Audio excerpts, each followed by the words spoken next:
Dear Disney presents Amassed Productions. Please like and subscribe if you enjoy our entertainment. O. Henry's The Gift of the Magi. $1.87. That was all, and 60 cents of it was in pennies. Pennies saved 1 and 2 at a time by bulldozing the grocer and the vegetable man and the butcher until one's cheeks burned with the silent imputation of parsimony that such close dealings implied. 3 times Della counted it, $1.87, and the next day would be Christmas.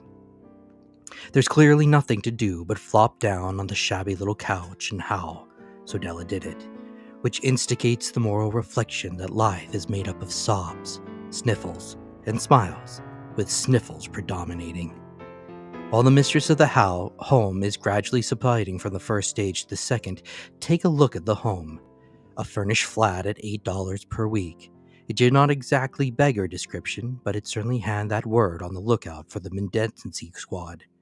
In the vestibule below was a letter box into which no letter would go, an electric button from which no mortal finger could coax a ring. Also appertaining thereunto was a card bearing the name Mr. James Dillingham Young. The Dillingham had been flung to the breeze during a former period of prosperity when its possessor was being paid $30 per week. Now, when the income was shrunk to $20, though they were thinking seriously of contracting to a modest and unassuming D. But whenever Mr. James Dillingham Young came home and reached his flat above, he was called Jim, and greatly hugged by Mrs. James Dillingham Young, already introduced to you as Della, which is all very good. Della finished her cry and attended to her cheeks with a powder rag. She stood by the window and looked out dully at a gray cat walking a gray fence in a gray backyard.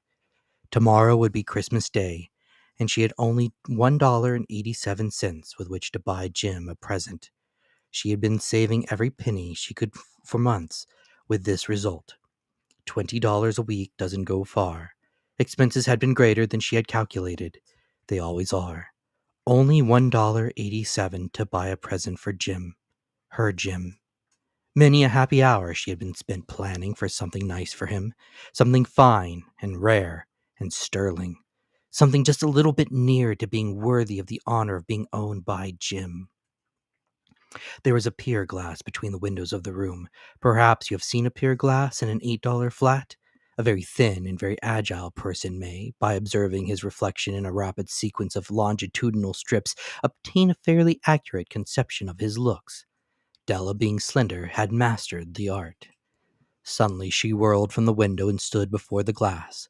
Her eyes were shining brilliantly, but her face had lost its color within 20 seconds. Rapidly she pulled down her hair and let it fall to its full length. Now there were 2 possessions of the James Dillingham Youngs in which they both took a mighty pride. One was Jim's gold watch that had been his father's and his grandfather's. The other was Della's hair.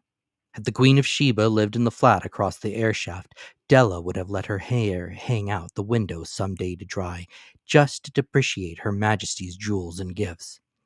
Had King Solomon just been the janitor with all his treasures piled up in the basement, Jim would have pulled out his watch every time he passed, just to see him pluck at his beard from envy.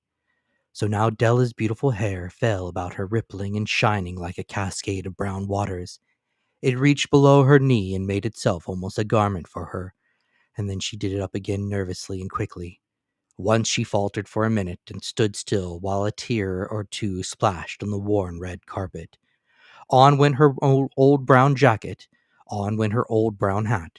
With a whirl of skirts and with the brilliant sparkle still in her eyes, she fluttered out the door and down the stairs to the street. Where she stopped, the sign read, Mademoiselle Sofronie, hair goods of all kind. One flight up, Della ran and collected herself, panting. Madame, large, too white, chilly, hardly looked the Sofronie. Will you buy my hair? Asked Della. I buy hair, said Madame. Take your hat off and let's have a sight of the looks of it. Down rippled the brown cascade. $20, said Madame, lifting the mask with a practised hand. Give it to me, quick, said Della. Oh, and the next 2 hours tripped by on rosy wings. Forget the hashed metaphor. She was ransacking the stores for Jim's present. She found it at last. It surely had been made for Jim and no one else. There was no other like it in any of the stores, and she had turned all of them inside out.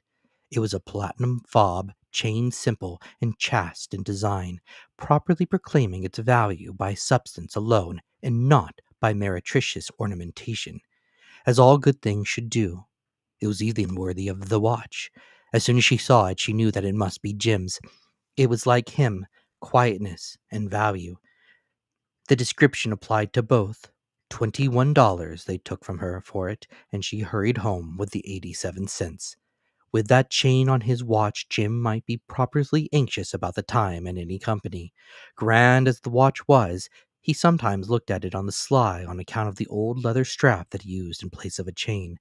When Della reached home, her intoxication gave way a little to prudence and reason. She got out her curling irons and lighted the gas and went to work repairing the ravages made by generosity added to love, which is always a tremendous task, dear friends, a mammoth task.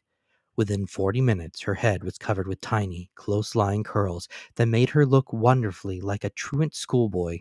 She looked at her reflection in the mirror long, carefully, and critically. "If Jim doesn't kill me," she said to herself, "before he takes a second look at me, he'll say I look like a Coney Island chorus girl. But what could I do? Oh, what could I do with $1.87?" At 7 o'clock, the coffee was made, and the frying pan was on the back of the stove, hot and ready to cook the chops. Jim was never late. Della dialed the fob chain in her hand and sat on the corner of the table near the door that he always entered. Then she heard his steps on the stairway away down on the first flight, and she turned white for just a moment. She had a habit of saying a little silent prayer about the simplest everyday things, and now she whispered, "Please, God, make him think I'm still pretty." The door opened, and Jim stepped in and closed it. He looked thin and very serious. Poor fellow. He was only 22 and to be burdened with a family. He needed a new overcoat, and he was without gloves. Jim stopped inside the door, as immovable as a setter at the scent of his quail. His eyes were fixed upon Della, and there was an expression in them that she could not read, and it terrified her. It was not anger, nor surprise, nor disapproval, nor horror, nor any of the sentiments that she had been prepared for. He simply stared at her fixedly with that peculiar expression on his face. Della wriggled off the table and went for him. "Jim, darling," she cried, "don't look at me that way. I had my hair cut off and sold because I couldn't have lived through Christmas without giving you a present. It'll grow out again. You won't mind, will you? I just had to do it. My hair grows awfully fast. Say Merry Christmas, Jim, and let's be happy. You don't know what a beautiful, nice gift I've got for you." "You've cut off your hair?" asked Jim, laboriously, as if he had not arrived at that patent fact yet even after the hardest mental labor. "Cut it off and sold it," said Della. Don't you like me just as well anyhow? I'm me without my hair, ain't I?" Jim looked about the room curiously. You say your hair is gone?" he said, with an almost air of idiocy. "You needn't look for it," said Della. "It's sold, I tell you. Sold and gone, too. It's Christmas Eve, boy. Be good to me, for it went for you. Maybe the hairs of my head were numbered," she went on with a sudden serious sweetness, "but nobody could ever count my love for you.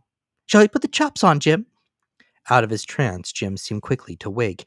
He enfolded his Della. For 10 seconds, let us regard with discreet scrutiny some inconsequential object in the other direction. $8 a week, or $1 million a year. What's the difference? A mathematician or a wit would give you the wrong answer. The Magi brought valuable gifts, but that was not among them. The dark assertion will be illuminated later on. Jim drew a package from his overcoat pocket and threw it upon the table. "Don't mistake me, Dell," he said, "about me. I don't think there's anything in the way of a haircut or a shave or a shampoo that could make me like my girl any less. But if you'll unwrap that package, you may see why you had me going a while at first." White fingers and nimble tore at the string and paper, and then an ecstatic stream of joy, and then, alas, a quick feminine change to hysterical tears and wails, necessitating the immediate employment of all the comforting powers of the lord of the flat. For there lay the combs. The set of combs, side and back, that Della had worshipped long in a Broadway window. Beautiful combs, pure tortoiseshell with jeweled rims, just the shade to wear in the beautiful varnished hair. They were expensive combs, she knew, and her heart had simply craved and yearned over them without the least hope of possession. And now they were hers, but the tresses that should have adorned the coveted adornments were gone. But she hugged them to her bosom, and at length she was able to look up with dim eyes and a smile and say, "My hair grows so fast, Jim." And then Della leaped up like a little singed cat and cried, "Oh, oh!" Jim had not yet seen his beautiful present. She held it out to him eagerly upon her open palm. The dull, precious metal seemed to flash with the reflection of her bright and ardent spirit. "Isn't it a dandy, Jim? I hunted all over town to find it. You'll have to look at the time 100 times a day now. Give me your watch. I'll want to see how it looks on it." Instead of obeying, Jim tumbled down on the couch and put his hands under the back of his head and smiled. "Dell," said he, "let's put our Christmas presents away and keep 'em a while. They're too nice to use just at present. I sold the watch to get the money to buy your combs. And now suppose you put the chops on." The Magi, as you know, were wise men, wonderfully wise men, who brought gifts to the babe in the manger. They invented the art of giving Christmas presents. Being wise, their gifts were no doubt wise ones, possibly bearing the privilege of exchange in case of duplication. And here I have lamely related to you the uneventful chronicle of two foolish children in a flat who most unwisely sacrifice for each other their greatest treasures of the home. But in a last word to the wise of these days, let it be said that of all who give gifts, these two were the wisest. Of all who give and receive gifts, such as they are, everywhere they are the wisest. They are the Magi.